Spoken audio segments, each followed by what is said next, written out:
할렐루야.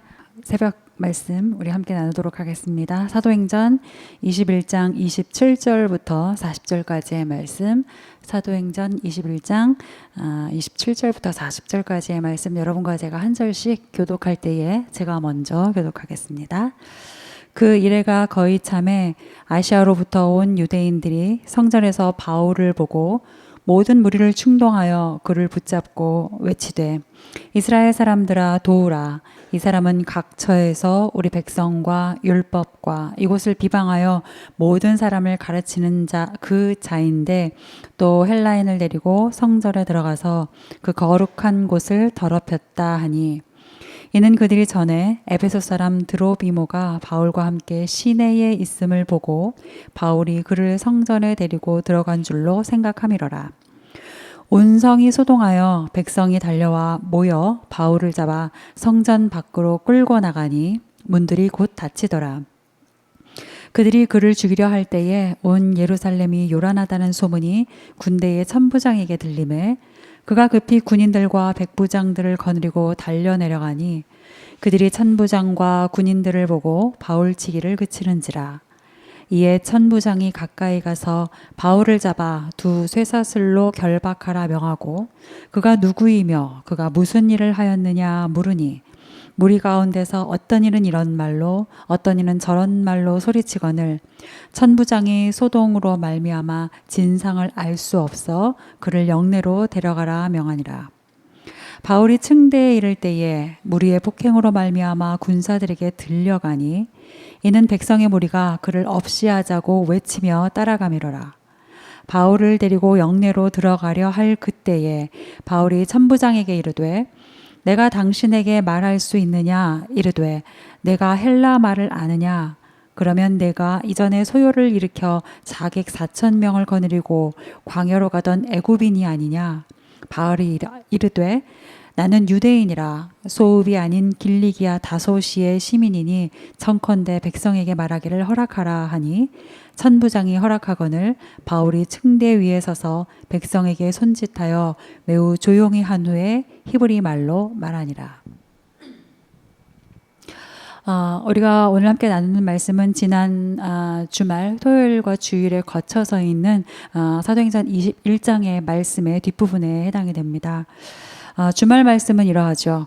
두로와 가이사랴를 거쳐서 이제 바울이 제3차 전도 여행을 마무리하는 내용이 토요일 본문이고, 3차 여행, 그 3차 여행을 마치고 예루살렘으로 귀환하는 내용이 어제 주일 본문의 말씀입니다. 3차 전도 여행을 마무리하는 가이사랴에서 바울은 7집사 중에 하나인 전도자 빌립, 그 빌립의 집에 머무릅니다. 그리고 머무르는 와중에 유대로부터 내려온 선지자 아가보를 만나죠.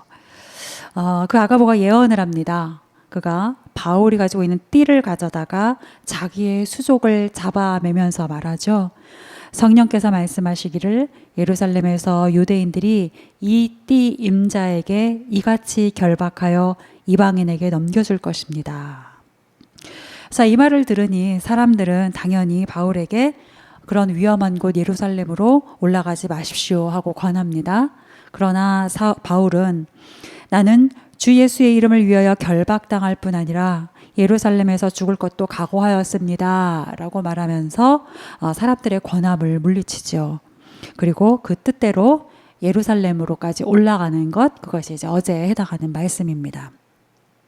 바울과 그 일행은 예루살렘에 도착해서 그곳의 형제들과 특별히 야고보 형제 그리고 장로들 앞에서 그간의 이제 자신의 사역을 보고를 합니다. 그리고 사도 바울이 유대인들로부터 이제 불필요한 오해를 받지 않도록 그 바울의 보고를 들은 그곳의 형제들이 권면을 하는데, 그 권면의 내용인즉슨 그곳에 서원한 사람이 있으니 이 서원한 사람들이 행해야 하는 결례에 바울 당신이 좀 동참을 하십시오 하는 권면을 해요. 당시 예루살렘 교회 공동체 안에 서원한 사람이 아마 4명 정도 있었던 것으로 보입니다. 그런데 이렇게 서원을 한 사람은 그 서원의 어떤 이제 기간이 끝나면 그 끝에 결례, 즉 정결 예식을 치렀어야 했는데 이러한 정결 예식에는 일정의 어떤 비용이 들었던 것이죠. 그러니까 예루살렘에 있는 동료들이 바울에게 권하기를 서원자들이 치러야 하는 그 결례의 비용을 당신이 좀 지원하고 도와주는 것이 어떻겠습니까? 그리고 당신도 그 정결례식에 동참을 좀 하면 어떨까요? 그러면 유대인들이 가지고 있는 당신에 대한 오해나 편견이 좀 사라지지 않을까 싶습니다. 라고 이제 권면을 한 거죠. 그들이 가질 법한 오해를 미리 대비하자라고 권하는 것입니다. 바울이 이 의견을 수용을 해요. 바울로서는 복음을 전하는데 가장 이제 적대적인 세력 중에 하나가 동족인 유대인들이었지 않습니까?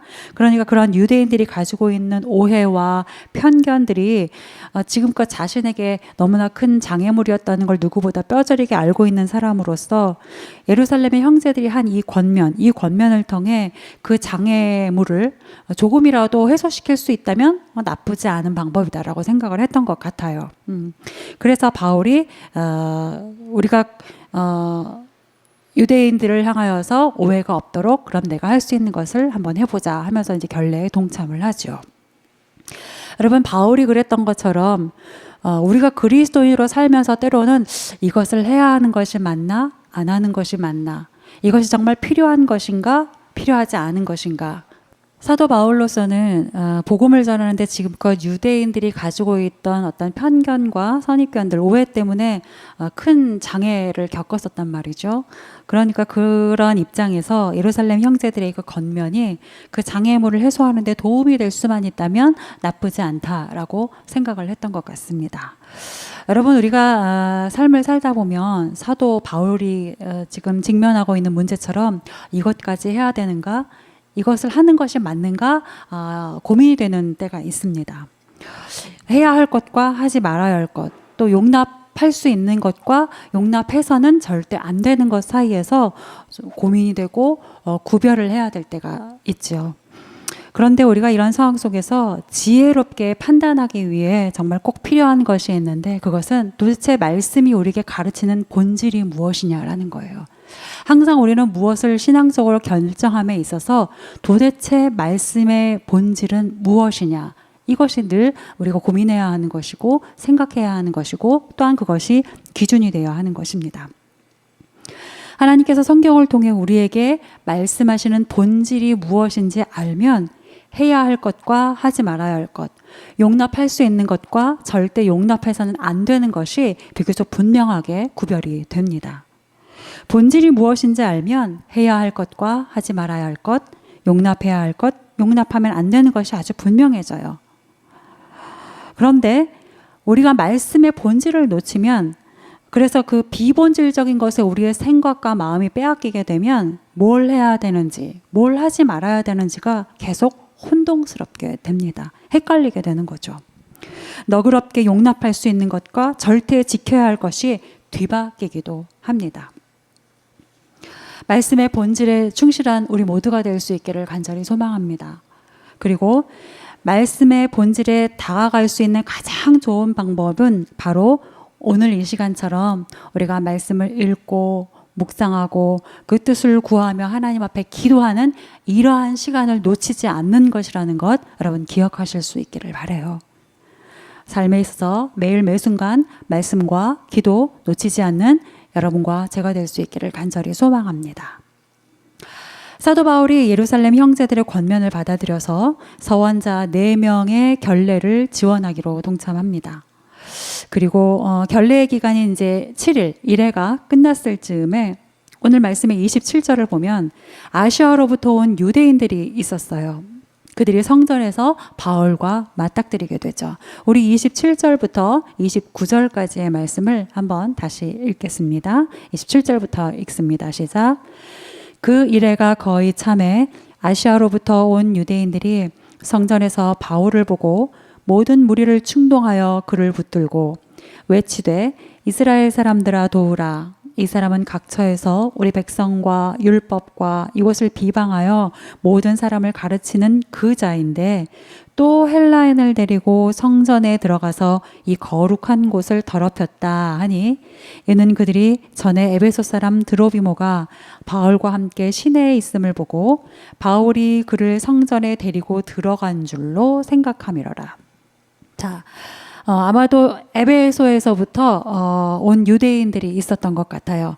이들이 이제 본문은 아시아로부터 왔다라고 하는데 우리가 추측하건대는 아마도 에베소에서부터 온 유대인들이다 싶어요. 왜냐하면 이 뒤에 읽은 29절의 말씀을 보면 이들이 바울을 잡으려고 했던 근거로 들었던 것이 전에 에베소 사람 드로비모가 바울과 함께 있었다라는 장면에 대해서 지금 얘기를 하고 있잖아요. 함께 있었던 그 사람 드로비모가 에베소 사람이라는 것을 지금 이 사람들이 알고 있어요. 그렇다라는 것은 이 사람이 드로비모가 에베소 사람이라는 것을 잘 아는 에베소에 사는 사람들이라는 것을 전제하고 있는 것이죠. 그러니 이제 아마도 에베소에서부터 온 유대인으로 보이는 이 사람들이 이제 예루살렘에서 바울을 발견을 하고 전에 에베소에서 그랬던 것처럼 이번에도 바울을 이제 모함하면서 사람들을 충동을 하는 것입니다. 자, 충동하면서 이 사람들이 하는 말인즉슨 이유는 이거예요. 우리 백성과 율법과 이곳을 비방한다. 그리고 게다가 이 거룩한 곳, 즉 성전이죠. 이 거룩한 성전을 더럽혔다라고 지금 주장을 하면서 모함을 하는 겁니다. 자, 백성과 율법을 비방한다. 성전을 더럽힌다. 즉 성전을 모독한다. 라는 것은 유대인들이 복음을 전하는 바울에게 했던 한결같은 주장이고 한결같은 모함이었습니다. 바울을 만나는 유대인들마다 바울을 대할 때마다 이러한 내용을 근거로 해서 바울을 모함을 했었어요. 지금껏 이러한 말을 들어서 바울이 가는 곳에서마다 그를 모함하고 핍박했던 것입니다. 그리고 여러분, 이와 같은 근거로 했던 모함과 핍박은 사실 잘 생각해 보시면 비단 바울뿐만이 아니었습니다. 그 앞서서 스데반 집사도 있었고 또 그보다 앞서서는 예수님에게도 했던 모함이었어요. 여러분 사도행전 6장에 보면 스데반을 향한 그들의 비반의 내용이 이거였어요. 이 사람이 이 거룩한 곳과 율법을 거슬러 말하기를 마지 아니하는도다 라고 하면서 스데반을 모함했고 복음서에 보면 예수님을 향하여 유대인들이 저가 성전을 헐고 사흘 동안 지을 수 있다라고 하면서 성전 모독을 걸고 들어갔거든요. 그러니까 이 모함을 스데반에게도 하고 예수님에게 했던 그 모함을 지금 동일하게 바울에게도 적용하고 있는 것입니다. 여러분 우리가 어떤 편견을 한번 갖기 시작하면 그 관점으로부터 벗어나기가 참 쉽지가 않습니다. 더군다나 그 편견이라는 것이 어떤 신앙적인 이유가 첨가된 편견이라면 그 편견은 그 어떤 편견보다도 더 비인간적이고 매우 폭력적이어질 수가 있어요. 왜요? 그 편견, 즉 신앙적인 편견은 결국은 그 편견을 행하는 자의 마음 안에 이건 내가 하는 것이 아니야, 이건 하나님의 뜻이야, 신의 뜻이야 이렇게 이해가 되고 해석이 되는 거거든요. 그러니까 이러한 신앙적인 편견은 어떠한 편견보다도 매우 강력하고 비인간적이고 폭력적이어질 수가 있는 것이죠. 우리가 사회에서 하나님의 이름으로 교회의 이름으로 성도가 이런 몰상식한 일들을 참 많이 할 때가 있습니다. 심지어는 그런 일들을 하면서 내가 정말 그런 몰상식한 일들을 하고 있다라는 것조차 알지 못하고 행할 때가 있지요. 부끄러움을 모르고 할 때가 있습니다.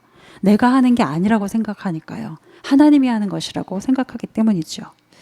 저와 여러분 안에 혹여나 이러한 편견, 이러한 선입견, 신학적인 편견이 혹시 있지는 않은지, 어느덧 남에게 들이대고 있는 어떤 선입견이나 신앙적 편견은 있지 않은지 오늘 이 시간 돌이켜 볼 수 있기를 바랍니다. 그리고 내 안에 그러한 편견이나 선입견, 그래서 무의식적으로 해왔을지도 모르는 정죄가 보인다면 이런 것들을 분별하여서 그 그리스도의 십자가 앞에 못 박는 겸손한 오늘 하루의 삶이 될 수 있기를 간절히 소망하고요. 이것을 발견할 수 있는 유일한 길은 날마다 말씀의 거울에 나를 비추는 것입니다. 다시 한번 부탁드립니다. 말씀을 게을리하지 않는 여러분과 저의 삶이 될 수 있기를 간절히 소망합니다.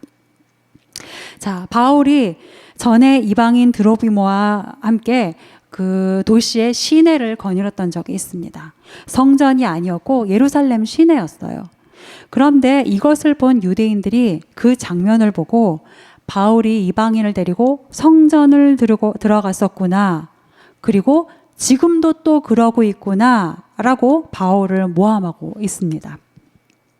그런데 이 상황을 옮겨 쓰고 있는 오늘 이 말씀의 부분, 이 말을 옮겨 쓰고 있는 지금의 성경은 무엇이라고 증언을 하고 있나요?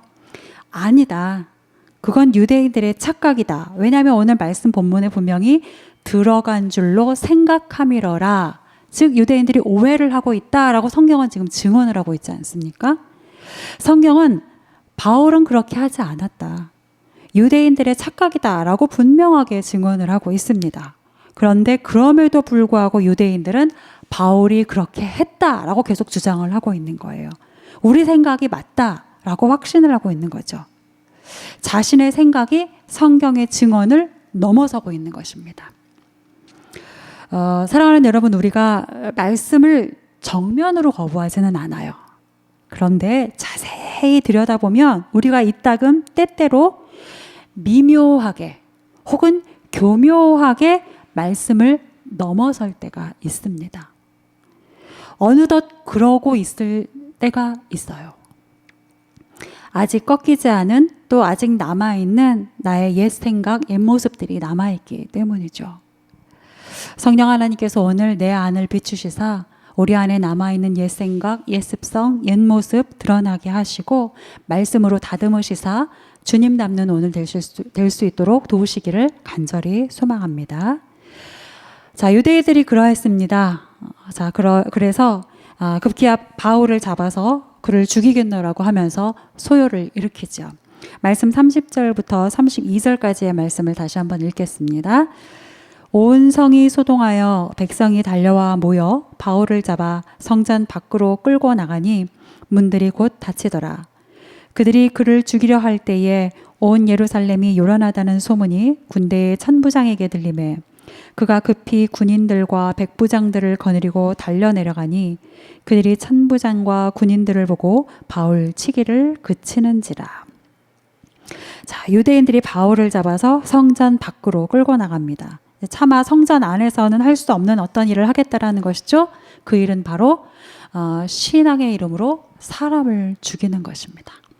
그리고 그들의 흥분은 점점 더 고조가 돼요. 그래서 마침내 온 예루살렘이 소란하게 됩니다. 소요와 폭동이 일어나기 직전이라는 것이죠. 이 소문이 곧 천부장에까지 전달이 됩니다. 당시 이제 예루살렘은 로마 지배하에 있었잖아요. 로마 치하의 모든 성령들에서 일어나는 어떤 소요나 폭동 같은 것들은 일차적으로 그것을 담당하고 있는 천부장이 그 모든 소요와 폭동에 대한 책임을 져야 하는 것이었습니다. 그렇기 때문에 예루살렘에서의 소요 소식을 들은 천부장은 즉시 조치를 취하게 되죠. 천부장이 군인들과 백부장들을 거느리고 바울이 있는 곳으로 가요. 그리고 가보니 그때까지 바울은 폭행을 당하고 있었습니다. 유대인들이 바울을 치고 있었죠. 천부장이 등장하자 그때야 유대인들이 급히 바울 치기를 멈춥니다. 그리고 바울은 그 천부장이 데려온 군인들로부터 이제 결박을 당하죠. 33절부터 34절까지의 말씀을 다시 한번 보시면 33절입니다. 이에 천부장이 가까이 가서 바울을 잡아 두 쇠사슬로 결박하라 명하고 그가 누구이며 그가 무슨 일을 하였느냐 물으니 무리 가운데서 어떤 이는 이런 말로 어떤 이는 저런 말로 소리치거늘 천부장이 소동으로 말미암아 진상을 알 수 없어 그를 영내로 데려가라 명하니라. 천부장이 가까이 가서 바울을 잡아 명령합니다. 두 쇠사슬로 결박하라. 여러분, 두 쇠사슬로 결박하라, 이 본문 읽으면 혹시 생각나는 게 있으신가요? 지난 토요일에 있었던 말씀의 본문에서 아가보가 했던 예언입니다. 아가보가 이렇게 예언을 했었죠. 아가보라 하는 한 선지자가 유대로부터 내려와 우리에게 와서 바울의 띠를 가져다가 자기 수족을 잡아매고 말하기를, 성령이 말씀하시되 예루살렘에서 유대인들이 이같이 이 띠 임자를 결박하여 이방인의 손에 넘겨주리라 하거늘, 이렇게 예언을 했었어요. 예언의 내용인즉슨 예루살렘에서 유대인들이 이 띠의 임자를 결박하여서 이방인 손에 넘겨줄 것이다 라는 것이에요. 오늘 바울의 상황을 한번 보십시오. 모두 그렇게 되었죠. 다른 말로 하면 예언이 성취된 것입니다. 여러분, 세상의 눈으로 보면 지금 바울이 당하고 있는 이 상황, 동족에게 핍박받고 이방 군인에게 잡혀서 결박되고 하는 이 모든 상황은 엎친 데 덮친 격이고 고난의 고통이 더해지는 상황이에요. 그렇지만 사명자의 눈으로 보면 오늘 이것은 예언의 성취이고, 예언이 성취된다라는 것은 하나님께서 하나님의 계획대로 지금 일하고 계신다라는 뜻이 되는 거죠. 하나님께서 하나님의 계획대로 지금 이 모든 상황을 이끌어가고 계신다. 사랑하는 여러분, 온라인으로 또 함께 하시는 여러분, 모든 상황 속에서 보여지는 대로가 아니라 보이는 것 너머를 보실 수 있는 믿음의 눈이 저와 여러분 안에 있기를 간절히 소망합니다. 저와 여러분이 보이는 대로가 아니라 보이는 것 너머에서 일하시는 하나님, 그 하나님의 일하심을 볼 수 있는 그 믿음으로 오늘을 채워주실 수 있기를 간절히 소망합니다. 바울은 지금 눈앞에 펼쳐지는 상황과 고통에 갇히지 않았어요. 죽이기를 작정하고 유대인들이 쳤는데 왜 바울이라고 고통스럽지 않겠습니까? 게다가 지금 이방인의 손에 넘겨져서 결박까지 당한 상태 아닙니까? 왜 끌려가는 자신의 모습이 수치스럽지 않겠습니까? 정말 죽을 만큼 고통스러웠을 것이고 또 수치스러웠을 것입니다. 그러나 바울은 결코 그 상황과 보이는 것에 매몰되지는 않았습니다.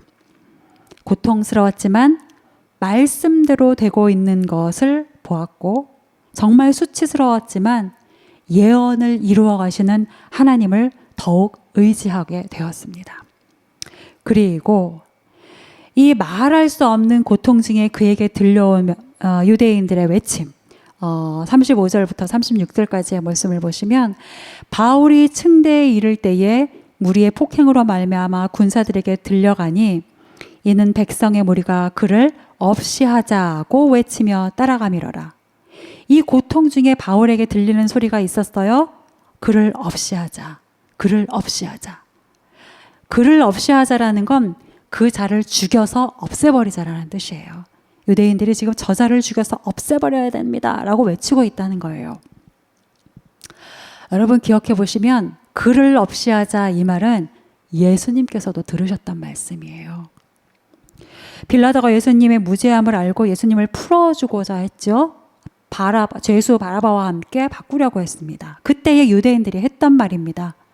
이 사람을 없이 하고 바라바를 우리에게 놓아주십시오. 저만의 감성일지 모르겠지만 제 생각에 바울이 무리들이 외치는 이 말을 들을 때에 예수님이 생각나지 않았을까 싶습니다. 바울의 마음 안에 이 고통에서 들려오는 그를 없이 하자라는 말을 듣는 순간에 주님이 이러셨구나. 주님도 이러셨겠구나. 나보다 먼저 주님이 이 길을 가셨구나. 그렇다면 나도 이 길을 가야겠구나 라는 생각들을 하지 않았을까요? 사랑하는 성도 여러분, 우리의 길은 고난이 없는 길이 아닙니다. 주님과 함께 걷는 고난의 길이죠. 우리가 가야 할 길은 누구도 가본 적 없는 길이 아니라 주님이 먼저 걸어가신 길입니다. 바울에게도 마찬가지였습니다. 그는 비록 죽이라는 사람들의 외침을 들으면서 묶인 채로 군인들에게 들려서 끌려가고 있는 길이지만 지금 하나님이 함께 하시고 또 주님께서 먼저 걸어가신 길이니 그것을 깨닫는 순간 이 길은 더 이상 끌려가는 길이나 억지로 잡혀가는 길이 아니요, 하나님이 이끌어 가시는 길, 내가 마침내 걸어가야 하는 길이다 라는 것을 믿음으로 붙잡게 되는 것이죠. 그래서 그는 비록 몸은 만신창이가 되었을지라도 가야 할 그 길에서 해야 할 일을 하겠노라고 결심하며 일어섭니다. 그가 천부장에게 이렇게 부탁을 하죠. 39절입니다. 청컨대 백성에게 말하기를 허락하라. 고통 중에 있고 수치중에 있지만 그가 다시 일어서서 천부장에게 부탁을 합니다. 내가 복음을 전할 수 있는 기회를 나에게 다시 주십시오. 소망하기는 저와 여러분이 모든 상황 속에서 힘이 닿는 대로 하나님을 말하는 자, 하나님을 전하는 자 될 수 있기를 간절히 소망합니다. 그리고 무엇보다 우리의 모든 삶이 하나님을 향한 말이 되고 세상을 향한 하나님의 말씀이 될 수 있기를 간절히 소망합니다. 오늘이 저와 여러분의 그러한 날이 되기를 간절히 소망하면서 우리 말씀을 기억하며 함께 기도하시겠습니다.